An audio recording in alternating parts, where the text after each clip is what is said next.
Hello and welcome to Americans Learn. My name is Lauren and today I am looking at a Lindybiege video. This one is about fire arrows. It is one of my very favorite things to not use in D&D because I just, it's so scary because there's such a finite resource in D&D. And so trying to I want to be able to actually use it. I have to, if I'm going to use my fire arrows, I have to prep them ahead of time and I have to be super confident I'm going to hit the thing because, God, when you miss, it's depressing.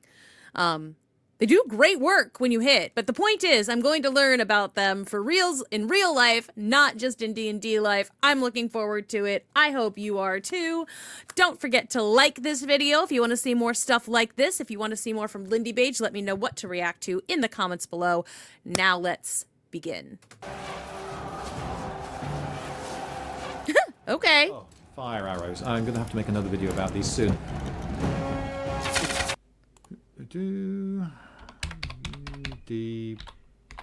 Oh. Yeah. Maybe it is time I made that video. Fire arrows! Fire arrows! Fire arrows! Fire arrows! They're just yes. Cool, aren't they? You've seen them in the movies, and they look like laser guns.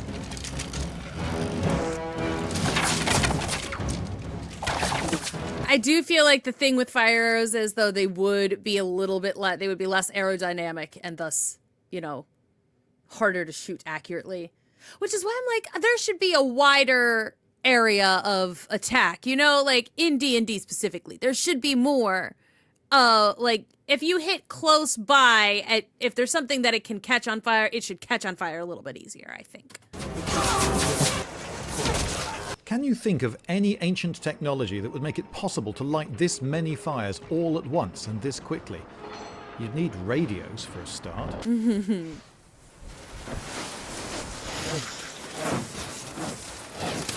They must have used them in battles, didn't they? I mean, they look like laser guns. People be shot with this fire and burning. Arg! They must have used them, right? Right? Yeah? No. No. Sorry. But no, and this video is about why they didn't shoot fire arrows in battles in the ancient and medieval world, and why... Probably for the same reasons that I said, I almost never use them in my D&D game because, well, for one thing, if I miss, that's on me, but I feel like in real life they would have been non-aerodynamic, but also it takes a while to, get it going, so, it takes an entire action, so you're out of the fight for an entire action, again, this is just in the game, but, and then who knows what's going to happen. And then maybe it doesn't even work because, again, you can't aim it. There's a lot of reasons. Why it's actually a bit of a silly idea. Now then, what I'm going to do is I'm going to show you this candle.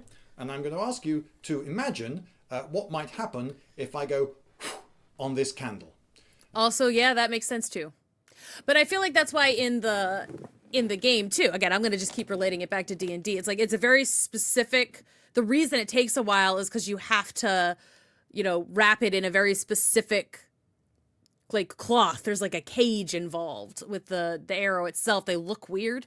If you look at the picture that's assigned it. So because, you can't just light the arrow on fire and send it going. Also, one, if I guess he's about to say it would blow out, but if it didn't, then, you might burn your arrow in midair, and that's not going to work. So it's there's a specific way of creating the fire arrows, and they're hard to get. You can't just go into any local store and pick up fire arrows. What do you think is going to happen? Make your prediction now. Were you surprised? No. Well, nor should you really be surprised that if you stick a bit of a fire on the end of an arrow and then load that into a war bow and draw it right back and let it go, then that arrow gets as it's shot through the air is just going to blow out the flame straight away. I had a look on the web for some copyright-free images of fire arrows and was amused to see these pictures of the Purbeck bowman shooting a volley from Southsea Castle at the opening of the new Mary Rose Museum in 2013. This picture shows that one arrow lost its flaming mass almost immediately, and this arrow seems to be being snuffed out, having gone about a cubit.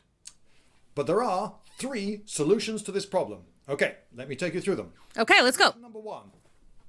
Big fire. A really big fire. Like a torch with burning pitch or something on the end of the arrow, so that's just such a blaze that you couldn't blow it out. Even shooting it from a warbow is not going to blow it out. Yep. Will it go very far if you try and shoot something that huge from a warbow, though? That's possible. You could do that. But there are some problems. One problem, for instance, is that you stick your blaze on the end of an arrow and then you draw back and, oh, you're burning your hand and your bow. Oh, but that's all right. That's a soluble problem. What you can do is just make the arrow a lot longer. Now, this is a reconstruction fire arrow. Oh, cool. This is the fire cage style. See, the cage. I was saying there's like a cage in it that you have to like... That's what I was saying. It's got a cage there for containing the fire and a spike on the front. And the arrow head is very long. This one's over 6 inches, and there are much longer examples than this. So what you can do is you can make the arrow so long that it doesn't in fact burn your hand and bow when you draw it back. Fine. And you can put so much metalwork on that it doesn't burn through the arrow either. Okay, that's 2 problems solved. Terrific. So now it'll work, right? Well, no, because if you shoot it, the shaft will break because you put so much extra weight on the end. Great. And you've made the shaft longer. I hadn't even thought of that. Bendier and easier to break, that it'll break. Well, that's okay. That's a soluble problem as well because you can make the shaft thicker and stronger. Okay, so you've got an extra long, extra thick arrow with a big weight of burning pitch at one end of it and a load of extra metalwork. This is going to be an extremely heavy arrow, but it'll work. You can twang it and it'll get to its target still burning. And you can go to your officer and say, Sir, I've invented an entirely new form of arrow. It's going to be revolutionary, sir.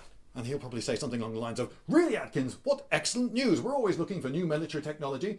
Now then, think arrows, eh? Well, what we really like about arrows is that they go an awfully long way, terrific range arrows, and they're so penetrating. They penetrate into the Frenchman and do them in. And that's what we like about arrows. They go right into those Frenchmen. They're quiet. That's what I like about arrows in like video games like The Last of Us. It's like it's sneaky. There's a stealthy kill. Can't but help think, sir, that you're likely to be disappointed with my new innovation. Oh dear, well it does improve the penetration and range of the arrow, I take it? No, very considerably the opposite of that, sir, I'm afraid. Oh dear. Well, back to the drawing board with you. I want arrows that go a long way and penetrate Frenchmen. Now, if you've got an extremely heavy arrow, it's not going to go very far. And if you've got a big head on it that's not specifically designed for penetrating armor, then it's not going to be as good as one that's, for instance, a lot smaller and specifically designed for penetrating armor. Makes sense.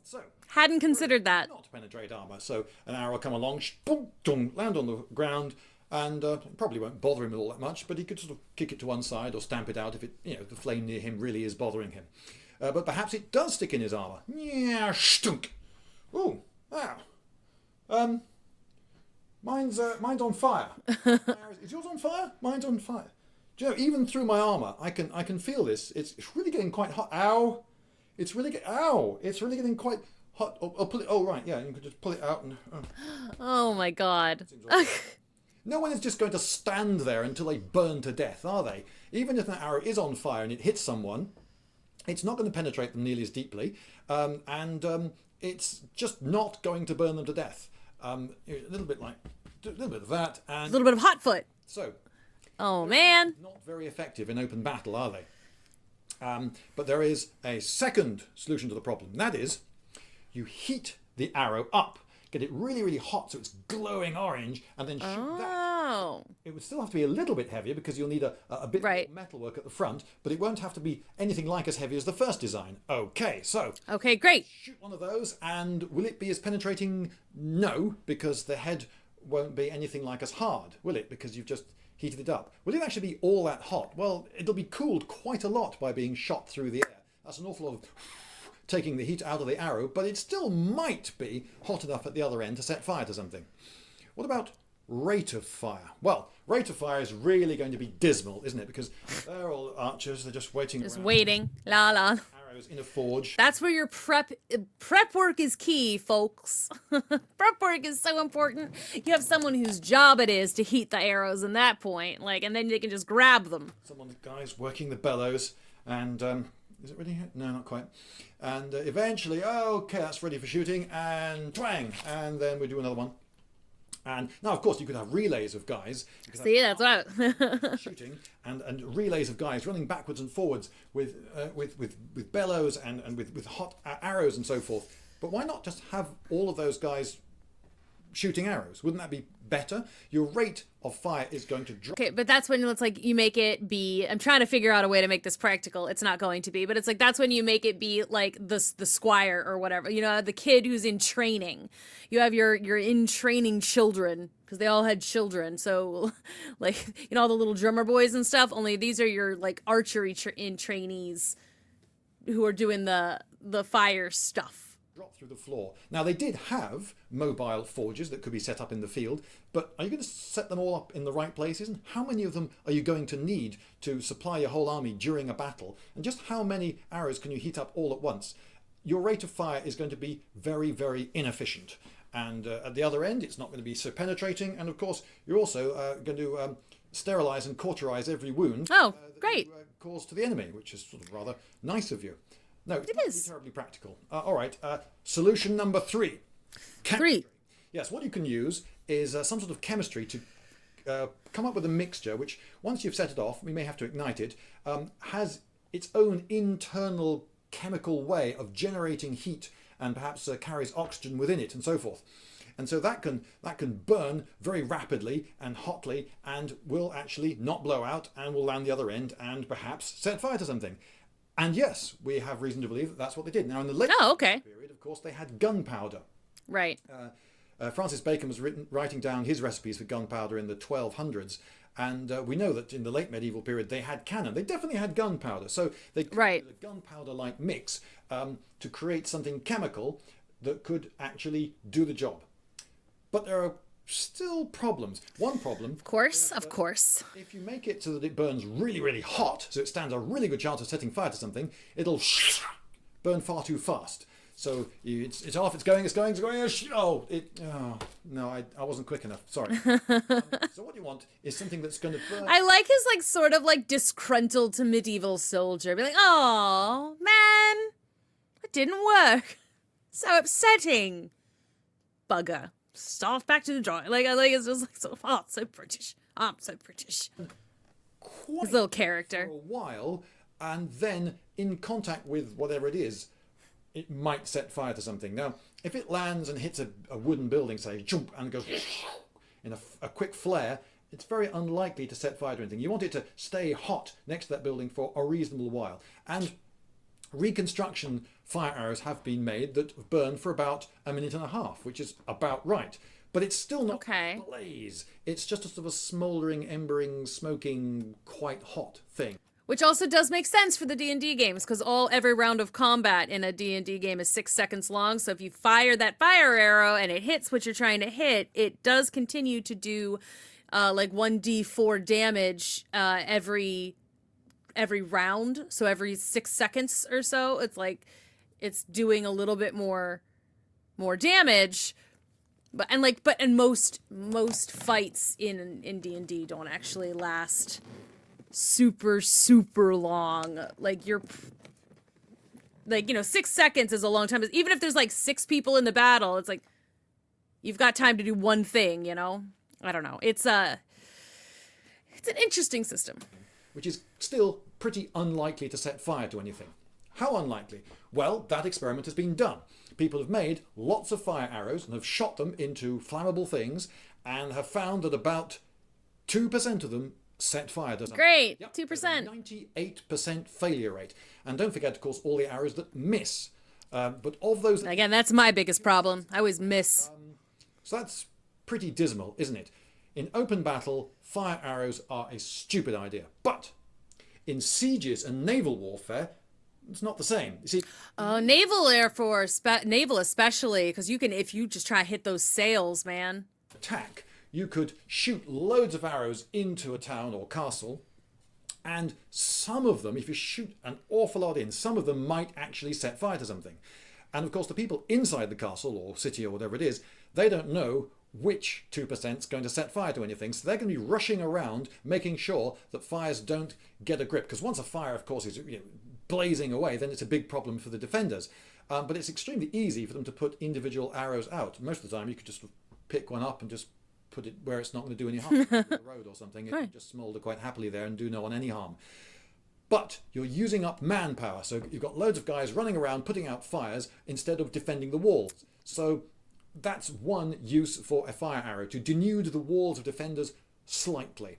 And of course, in naval warfare, there's a chance that you might set fire to some rigging and do a ship a decent amount of harm. But again, they're probably going to just put everything out. But as long as they are forced to go to the effort of putting everything out, you're still sort of using up their military resources. So what you're doing is not completely a waste of time. And of course, if you're shooting burning things through gun ports onto a ship that has gunpowder weapons on it, yeah, that could be really inconvenient. Yeah, might be bad.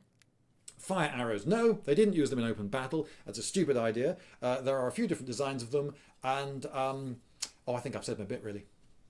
Okay.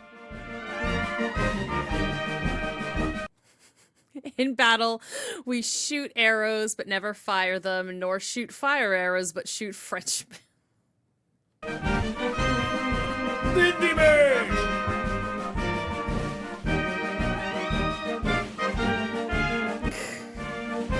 Oh my god.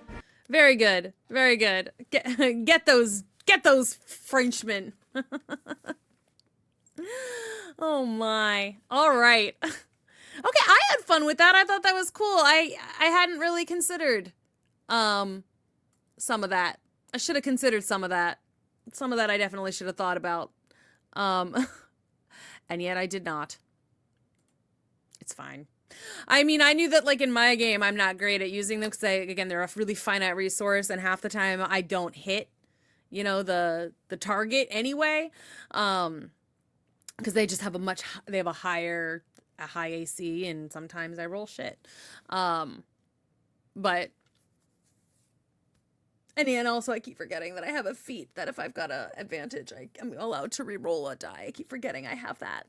But in any case, I thought that was fun. Like I said, I still have a couple of them in my game, but I almost never use them. And when I do use them, I tend to only pull them out in case of, like, to get, like, a stealth attack. You know, if I've got time to set up something, then I will use it. But if I don't have time, I never use them in regular combat, because, like I said, it's slow. It, like, takes me out of combat for an entire round to even attempt to try it. It is like you're holding it in the little brassiere thing, like waiting for it to get hot. It's exhausting. So it's like, I just almost never use them. Anyway, not to compare it to D&D all the time forever, but you know what? I'm gonna do it anyway. So thank you so much for watching. I hope you enjoyed. If you do want to see more stuff like this, go ahead and let me know in the comments below. Don't forget to leave a like and to go show Lindybiege some love as well. And I'll see you all in the next one. Bye-bye.